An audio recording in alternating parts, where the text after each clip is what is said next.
Expert Agribusiness Fundulea este o companie românească. Eu sunt Georgeta Dicu și reprezint această companie în calitate de ameliorator.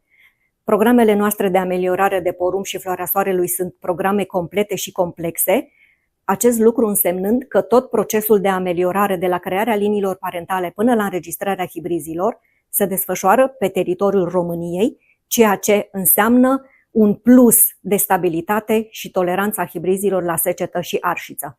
Portofoliul de hibrizi de porumb pe care vi recomandăm în primăvara anului 2025 este format din hibrizi de la timpurii până la semitardivi. Cera 270, cel mai timpuriu hibrid, este cu bobul sticlos, se recomandă atât în cultură principală, dar și în cultură dublă sau succesivă. Uranus, cel mai nou hibrid înregistrat în primăvara 2024, este un hibrid semitimpuriu, grupa FAO 300-320,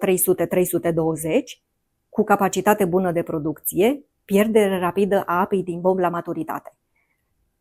Regal, FAO 340, un hibrid mijlociu, se delimitează printr-un ștulete foarte bun, printr-o prindere foarte bună a ștuletelui, printr-o plantă impozantă și printr-un stay green, adică plantă verde la maturitate, ceea ce îi conferă o toleranță foarte bună la secetă și arșiță. Titanic, unul dintre hibrizii de top ai companiei noastre, potențial de producție în condiții optime de peste 12-14 tone la hectar și cu un ștulete cu o prindere foarte bună.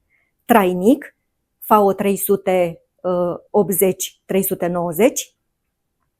este unul dintre preferații fermierilor, prin faptul că are o capacitate foarte bună a producției, dar și o stabilitate excepțională a acesteia și o plantă foarte, foarte bună, cu toleranță la secetă și arșiță. Temerar, hibridul nou care s-a înregistrat în anul 2024, este destinat atât pentru recoltat în boabe, cât și ștuleți și siloz.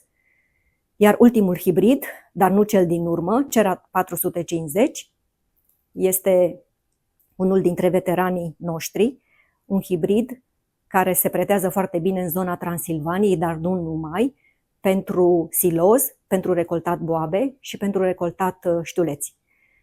Portofoliul de hibrizi de floarea soarelui pe care îl avem este format din Geia și Demetra, doi hibrizi cu rezistență genetică homozigotă la erbicidele pe bază de tribenuron metil.